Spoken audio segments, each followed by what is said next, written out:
सिवान के इस मुस्लिम नेता को राजद ने प्रदेश में दिया बड़ी जिम्मेवारी। प्रदेश महासचिव बनते ही महबूब आलम ने हिना साहब पर दिया बड़ा बयान। बिहार में होने वाले विधानसभा चुनाव को लेकर राजद काफ़ी एक्टिव हो चुका है। अपने एमवाई समीकरण को मजबूत करने के लिए सिवान के रहने वाले महबूब आलम को प्रदेश महासचिव बनाया है। बता दें कि महबूब आलम पूर्व में सिवान से एमएलसी का चुनाव लड़ चुके हैं और उसी को ध्यान में रखते हुए राजद ने इनको कहीं ना कहीं प्रदेश में बड़ी जिम्मेवारी दी है ताकि अपना एमवाई समीकरण को मजबूत कर सके। आप तस्वीरों में देख सकते हैं कि महबूब आलम तेजस्वी प्रसाद यादव के साथ हाथ मिलाते हुए दिखाई दे रहे हैं। तो वहीं राजद के जो अध्यक्ष हैं जगदानंद सिन्हा, उनके हाथों से उनको लेटर पैड दिया जा रहा है प्रदेश महासचिव बनने के बाद। महबूब आलम प्रदेश महासचिव बनने के बाद जैसे सिवान पहुंचे वैसे मीडिया से बात करते हुए उन्होंने हिना साहब के ऊपर बड़ा बयान दिया है और उन्होंने साफ कहा है कि आने वाले समय में सिवान में एमवाई समीकरण काफ़ी मजबूत होगा और इसका संदेश पूरे बिहार में जाएगा। बिहार में हमको जिम्मेवारी मिली है, हम एमवाई समीकरण को मजबूत करेंगे। और प्रशांत किशोर के ऊपर भी कहीं ना कहीं महबूब आलम काफ़ी आक्रामक दिखाई दिए हैं और जोरदार हमला भी बोले हैं। आइए आपको पूरा वीडियो दिखाते हैं क्या कुछ कहते हैं महबूब आलम प्रदेश महासचिव बनने के बाद। सबसे पहले तो आप सभी चैनल वालों को मैं मुबारकबाद देता हूं, धन्यवाद देता हूं कि आज पटना से जब हम आए तो आने के बाद अपने ज़िले में एक प्रेस कॉन्फ्रेंस मैंने रखा है। बिहार प्रदेश में हमको महासचिव का पद दिया गया है।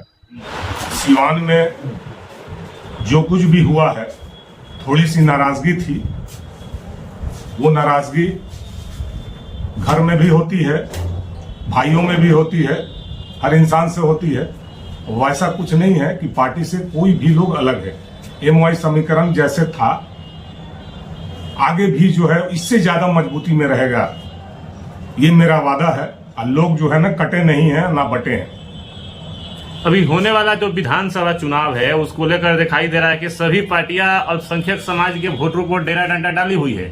इसमें प्रशांत किशोर भी नाम आ रहा है कि वो भी मुस्लिम समाज के लोगों को अपने तरफ खींचने का कोशिश कर रहे हैं और लालू प्रसाद यादव ने भी हिना साहब से मुलाकात किए थे कि फिर से उनका घर वापसी हो जाए।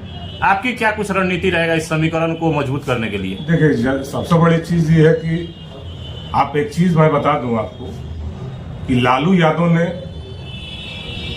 जो बिहार को दिया है, जो पिछड़ा को दिया है, जो दलितों को दिया है, जो अति पिछड़ा को जो उन्होंने दिया है, जितना उन्होंने काम किया है, जमीन से उठा के आसमान पे बैठाया है, वो सिर्फ लालू यादव की देन है, बाकी किसी की देन नहीं है।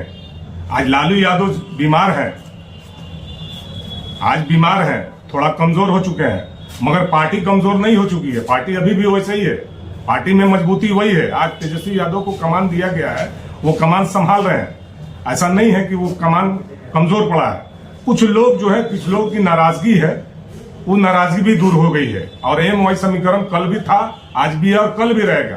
दूसरी बात आपको बता दें कि आपने प्रशांत किशोर जनसुराज ऐसे ऐसे कितने पार्टी यहाँ आ गए, ये लोग का कोई वजूद नहीं है। और मैं बता देना चाहता हूँ मुसलमानों को कि 2014 में वही प्रशांत किशोर ने क्या बोला है मुसलमानों के लिए, दलितों के लिए। उस दिन को याद कीजिए। वो बीजेपी का जो है ना एजेंट है, मोहन भागवत का आदमी है वो, मैं बता देना चाहता हूं आपके चैनल से। और एक भी मुसलमान भागने वाला नहीं है।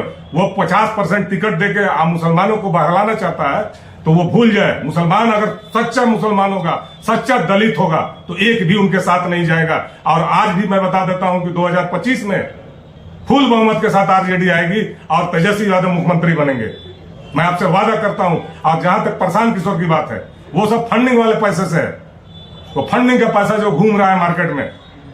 अच्छा, जो भी हो, लेकिन उन्होंने ऐलान कर दिया है कि 243 सीटों पे अपना उम्मीदवार उतारेंगे और कहीं ना कहीं दिखाई दे रहा है कि जो दलित वोट बैंक है और जो अल्पसंख्यक वोट बैंक है उसी पे उनका सेंध है। देखिए, सबसे कमजोर मुड़ी यही न है। कोई भी आता है ना तो दलितों के ऊपर तबला बजाता है, मुसलमानों के ऊपर तबला बजाता है। अगर यहाँ के दलित और मुसलमान अगर अभी भी होश में नहीं आएंगे तो यूपी का चुनाव को देख ले एक नजर उठा के, यूपी के चुनाव के लोग कैसे जो है वहां पे बीजेपी को जमीन में ला दिए हैं। अखिलेश यादव ने जो मेहनत किया है, वहां के जो लोग मेहनत किए हैं, कितनी भी पार्टियां वहां लड़ी है, कोई फर्क पड़ा है? वही चीज बिहार में होने जा रहा है। ये कितना आसान परेशान आएंगे और जाएंगे, इनका कोई वजूद नहीं है। चलिए, विधानसभा चुनाव से पहले तेजस्वी प्रसाद यादव ने महबूब आलम को बहुत बड़ी जिम्मेवारी सौंपी पूरे प्रदेश के लिए। क्या लग रहा है कि विधानसभा चुनाव में इस बार तेजस्वी यादव का सरकार बनेगा 2025 में? देखिए, मैंने आपको अभी बता दिया है कि युवाओं के धड़कन है, महिलाओं के, वो पूरे बिहार के महिला उनके साथ है, युवा महिला टोटल उनके साथ है। और तेजस्वी यादव 10 लाख नौकरी दिए हैं। इससे पहले का आप जो कोई भी लिस्ट उठा के देख लीजिए, आज तक किसी ने एक नौकरी नहीं दिया है। तो युवाओं के दिलों में बसते हैं। Tejashwi Yadav A to Z की बात कर रहे थे और चुनाव में साबित हो गया कि A to Z का उनका जो फार्मूला था वो फेल हो गया। तो फिर अब पिछले समीकरण पा गए हैं MY पर। क्या भरोसा है कि MY बरकरार रहेगा? नहीं, देखिए, कहने का मतलब ये है कि MY समीकरण ये कोई नया तो है नहीं। और वोट ऑफ परसेंटेज उठा के आप देख लीजिए पूरे बिहार का, कै परसेंट से जहां भी सीट अगर हारा है, वहां पे जहां भी सीट हारे कै परसेंट वोट से हारे हैं बोलिए। यहाँ सारण का उठा के देख लीजिए, छपरा का उठा के देख लीजिए, वहां पे चुनाव जीता हुआ चुनाव को लोगों ने हरवाया है। ये 1200 वोट से उन्होंने हारे हैं और 4000 का अनाउंस किया गया कि 4000 वोट से हारे हैं।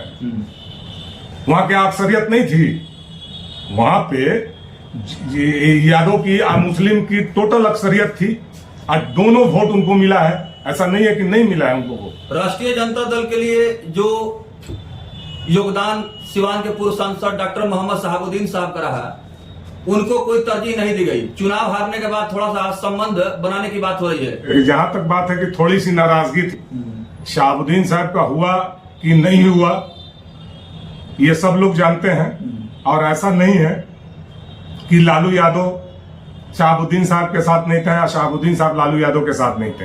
एक के बगैर एक नहीं चलते थे। दूसरी बात यह है कि शहाबुद्दीन साहब के लिए बहुत प्रयास किया गया, टिकट के लिए भी 5 दिन टिकट को रोक के रखा गया है, मगर कुछ ऐसे लोग थे, बिचवलिया कुछ ऐसे थे जिन्होंने उनको जो है ना भ्रमित किया। ऐसा नहीं है कि आरजेडी से उनका रिलेशन खराब है, कल भी था, आज भी है और इंशाल्लाह आगे भी रहेगा। ऐसा नहीं है। और वो चीज का अनुभव यहाँ की जनता भी जान चुकी है, मैडम को भी मालूम हो चुका